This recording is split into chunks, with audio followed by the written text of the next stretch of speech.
inside understood to be a holding back from plummeting into the cycles of habits, samsara, that inevitably bring us dissatisfaction, problems. The Sanskrit word dur actually means to hold.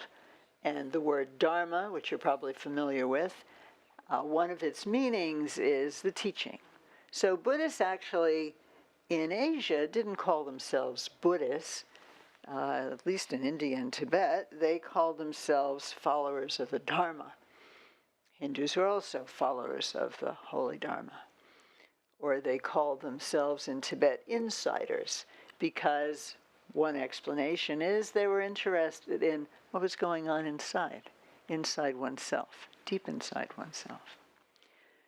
So there are two important things to keep in mind as we talk about the cultivation of compassion and good qualities in general. Two things. One is that Buddhists, particularly, actually throughout the Buddhist tradition, there's a whole thread of teachings that emphasize that we're already good, actually. Starting with an early sutra that says the mind is luminous.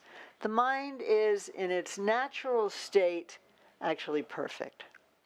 This is a presence in all traditions, and it grows stronger and stronger as Buddhism develops in India and Tibet.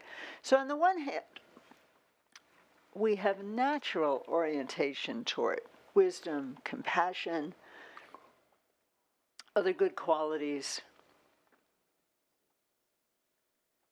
On the other hand, we also need training, because those qualities, while available and even for most of us preferable, aren't necessarily cooking right there on the top of the stove of our experience in daily life. We know that. We get angry.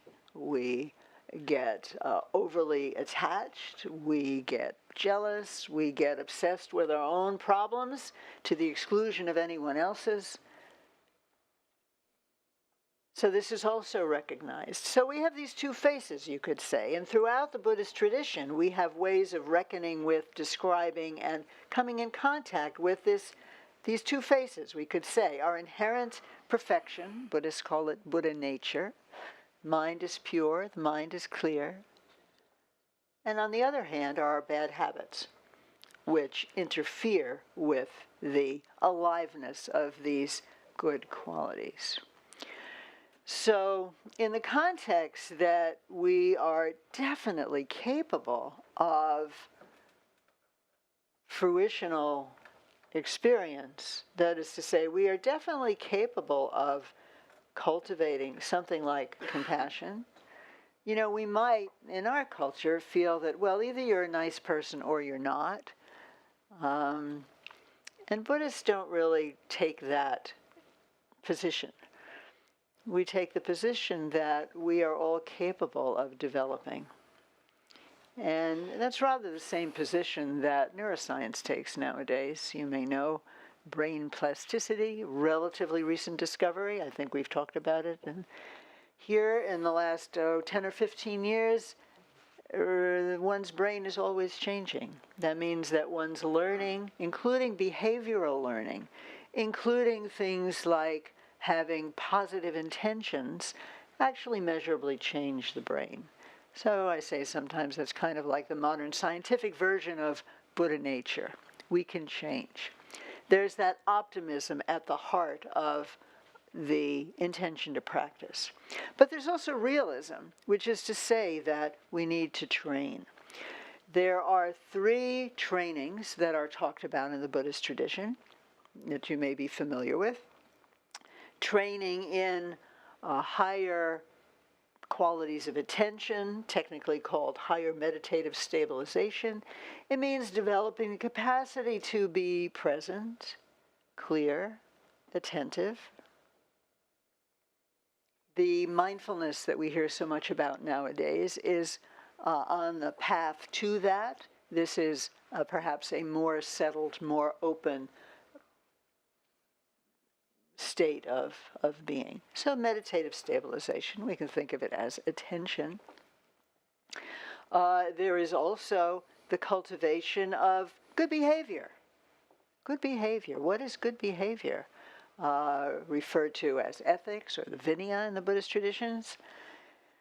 Good behavior is minimally not harming others. Not harming others with our physical actions, not harming others with our speech, which is probably for most of us the most challenging. Most of us probably are relatively easy not to kill or steal or harm people physically, mostly, but harming with words comes very easily. So we train not to do that. And also, having harmful thoughts is something that we also consider important. It's not just enough to, have a nice demeanor, but practitioners really develop the courage and habit of looking inside. What have I done today at the end of the day? What did I do that was not so nice? What did I do that was changing my habits when I was in a situation where I might have just bickered with somebody? I took 2 deep breaths and I quieted down and we were able to have a conversation. So meditative stabilization. So ethics or good conduct means don't harm. At the very least, don't harm. That's a whole practice to look at the ways in which we live that harm others. And wisdom. Wisdom means knowing you're not the only person in the universe and not the center of it. And knowing also that we make up a lot of what we think is true about how important and real our own self is. So, in terms of meditative stabilization, in terms of conduct, in terms of wisdom, compassion is important in every one of these. It requires attention. It certainly is all about not harming and helping if possible. And it is actually the essence of wisdom itself. So in talking about compassion, we're talking about a very, very central practice, a very, very central way of mind training. Mind training means what it sounds like. It means that we decide, we recognize that, yes, I am not as kindly or maybe not as relaxed as I feel would be optimum. I recognize that.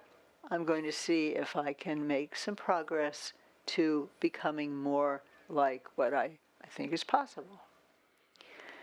When we cultivate compassion, right now I'm using compassion as quite a big word to cover a number of qualities. In mind training, one of the things that's quite important is to be quite precise about what we mean, what we are training, what we are in, and what we are trying to cultivate. At 11 o'clock, as you know, many of you, we sing the 4 boundless thoughts, the 4 boundless aspirations. So in the cultivation of what will it take for me to become less harmful and more helpful? Well, in one way, that's a very personal thing, right? Bless you. We all have our own habits. We all have our own proclivities. And one of the reasons it's good to have friends who are practitioners and teacher is to get a little reflection sometimes. You know, you were really out of bounds when you chewed out so-and-so just for not tying their shoes. Somebody who can give us a little reality testing on our own behavior in a kindly way. One of the challenges of this kind of practice, which I'll just say at the very beginning, is of remaining kind to yourself. This is really a very big deal because we say, okay, I want to become more kindly, I want to become more compassionate, and then I fail. I screw up. I get angry. I forget about the whole thing for weeks at a time. there's a tendency then to scold oneself. Oh, I'm bad, I'm bad, I'm bad. And in cultivating kindliness, it's very important to cultivate this for oneself. This is different from selfishness, narcissism, and self-centeredness. This is recognizing, I'm a human being, I have potential, I have faults. In this, I'm like everyone else. It's actually the possibility of being humble and recognizing our own challenges and our own faults that's going to open the way for us to be able to tolerate this in other people. Put that in your mind when you find yourself irritated with someone. Just possibly, it's what you're getting irritated at is something that you have not yet allowed yourself to recognize as something that you do, or at least would like to do. It's a little tricky that way. But kindness to oneself as a practitioner, it's different from self-indulgence. It's different from coddling. It's recognizing that I'm a person who has pain. I cover up that pain by being a loudmouth, or being too shy, or being angry, or being overly excited about what other people are doing. Desire, hatred, attachment. But if I just come back to my own experience, I recognize that receiving kindness has been one of the most important things in my whole life. And so as practitioners, we take time, we take a moment, and you might take a moment now in your own way. When did you experience some kindness? It doesn't have to be the biggest moment in your life. Maybe from a parent, maybe from a relative, maybe from a friend, maybe just a smile, a kind word, somebody willing to listen. Just a moment of kindness that you can recall. And in recalling that, notice how that affects you.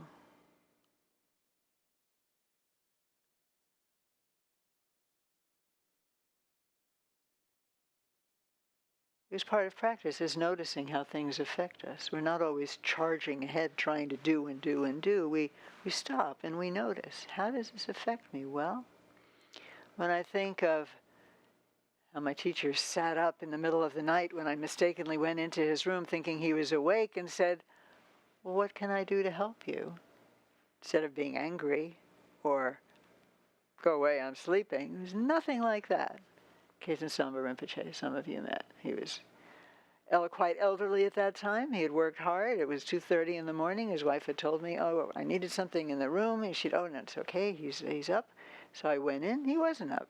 But he sat up immediately. And he just said in the sweetest voice, what can I do to help you? So I remember that. And hopefully you have your own memories. And I notice that I feel, just somehow softer, a little more relaxed, and a little happier. It feels nice. It feels nice to remember that this kind of kindness was given to me. That's a very important noticing. Sometimes practice is about noticing things that we already know, and we don't think we need to bother to really sit with. Yeah, I know, I like it when people are kind to me. But if you really give yourself a moment, wow, that was wonderful. It is like sunshine on a cloudy day, to have this memory. So I would like to be more like that. The gifts of kindness that I have received from others, once I sit still a little bit long enough, use my attention, the kind of attention and presence that we practice here, to notice my own experience, I realize what a gift kindness is. How can I be more like that?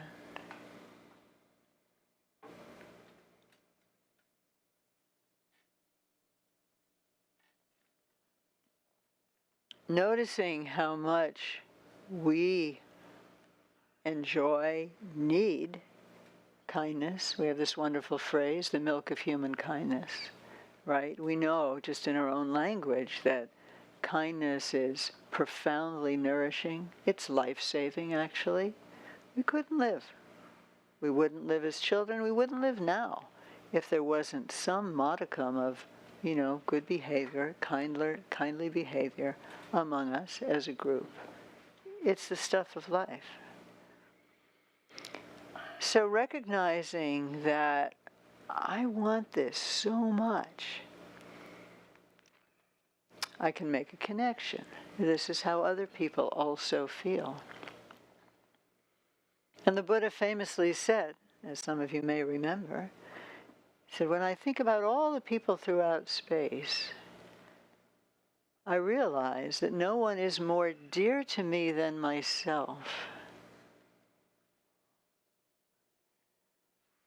But he doesn't stop there. He says, and likewise, so is everyone to their own self dear. In other words, we don't ignore the concern and love and cherishing that we have for ourselves. This is something natural. We use it as a stepping stone to, oh, this is how everybody else feels too. I'm not the only one in the universe. So we cultivate the quality as part of the process of developing ultimate love and compassion. We cultivate a quality of equanimity. Equanimity from 2 points of view. From my own, from my own point of view, everyone is just like me in wanting to be happy and not wanting suffering. That's so simple intellectually, but to get it in the heart is kind of a palpable shift. So when we practice, we reflect on this. Oh, everybody's just like me. Everybody's just like me. The people who I don't know, people whose cultures I don't understand, whose language I don't understand, whose body English I don't understand, it doesn't matter. They're like me in this particular way. So there's a sense of closeness. Sense of closeness is also very important for cultivating love and compassion.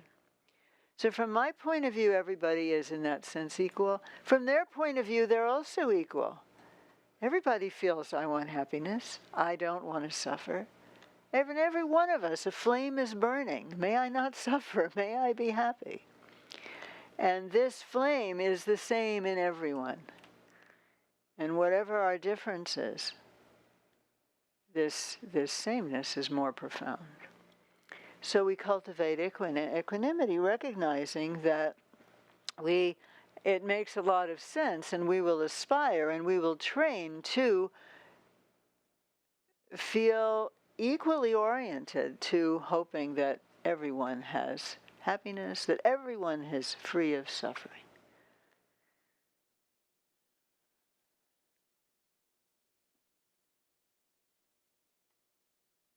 This changes everything.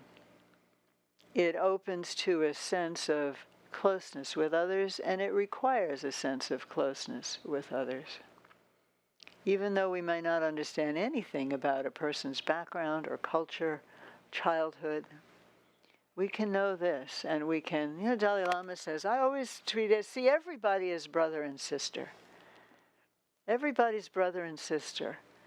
Human beings, we're brothers and sisters, and actually we really are. Now we learn more and more about, the, what's the word? Mitochondrial Eve. We have the same great. We really are one family. And how we forget that. And in a way, how shocking that is. So we need to remind ourselves. Sense of closeness is quite important to cultivate.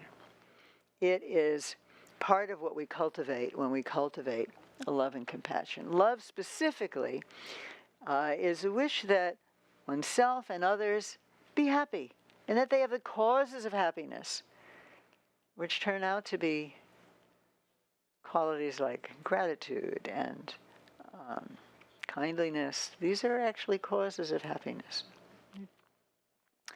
Compassion specifically, it's the other side of the coin, but as practitioners, we can make a distinction in cultivating equanimity, just very briefly described right now, love, a wish that others have happiness. Now, we feel this very naturally for some people. Our family or your friend says, I've got to take a test, I've got a new job, and we go, yay, fantastic. People we don't like, we're in competition with, they don't like us, they get a job, they have some good fortune. We don't like it at all. Now we have to notice that. When we notice that, that is a sign of recognizing our own lack of equanimity. Wonderful thing to notice. I'm not equanimous. I am actually not equally happy when everybody has good fortune. The compassion is the wish that people be free from suffering. It's a little different, right? Being free from suffering is not identical with being happy. So in mind training, we try to get quite precise about what we are cultivating.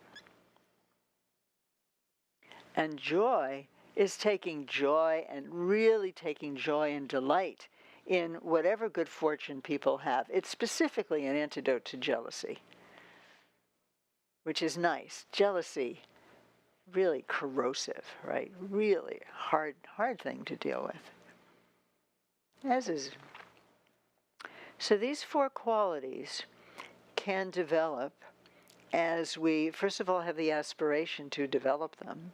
That's, mind goes before all things, says the Dhammapada. First thing we need is our intention. Maybe we're inspired by someone's kindness. Maybe your parents. Maybe you have a mentor. Maybe you had a teacher. Maybe you've read about or seen on television people who inspire you, religious leaders, real religious leaders who are champions of kindness and compassion and how to bring that forth in the world among people who are very different in some ways, but not in this most basic way.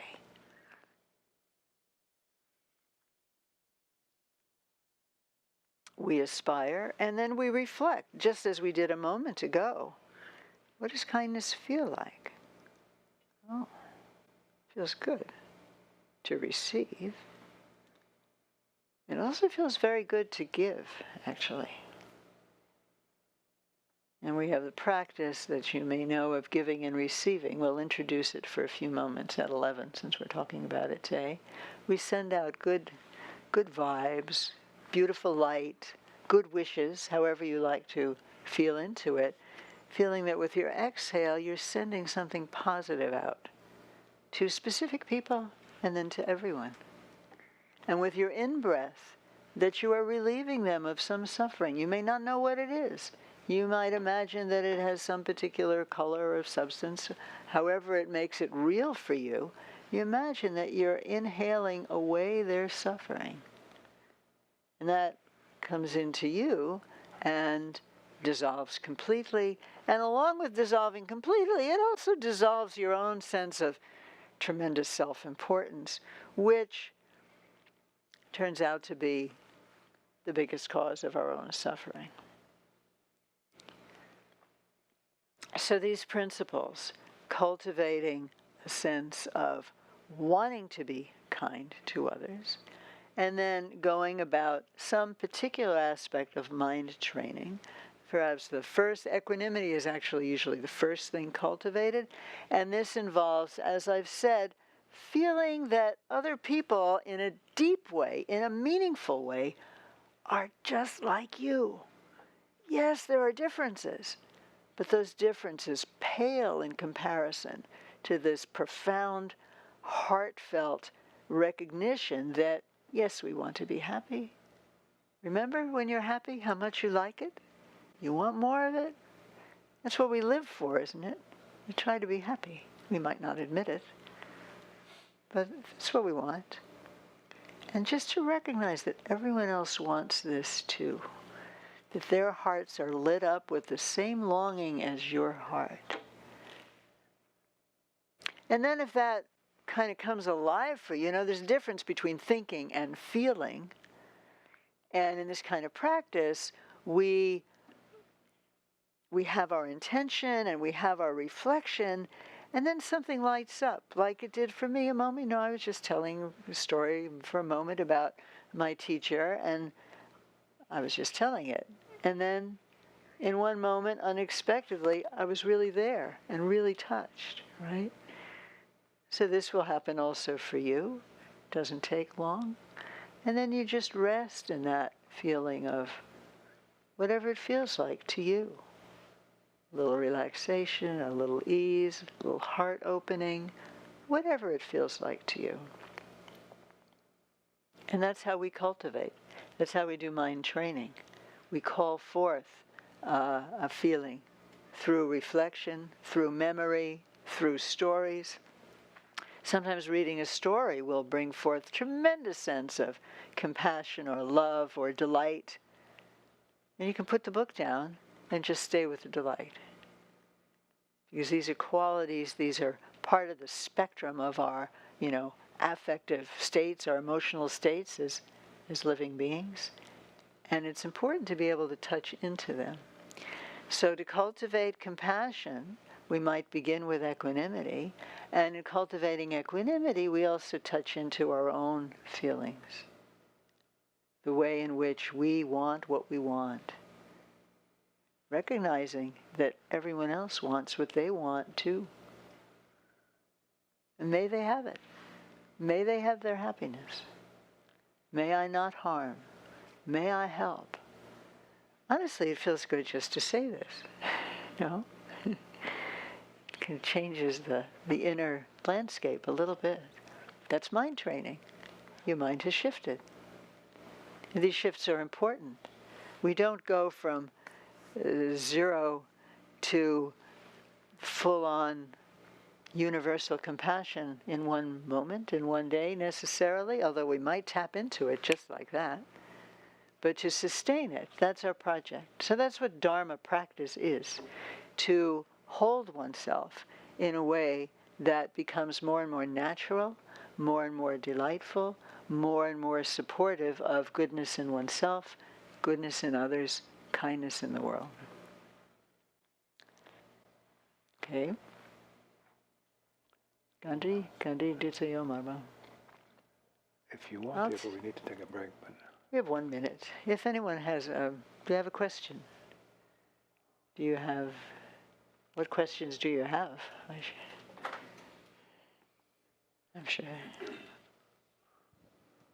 Anything? Okay, well, we'll try a little giving and taking practice as part of our practice, and maybe then you'll have a question. Or be willing to ask the questions that you have. So we should have a little break before meditation. meditation. Yeah. Okay, so now we have a break. You've earned a break. Short break. Short break. 3-minute break. I ask precious 3 gems from deep in my pained heart.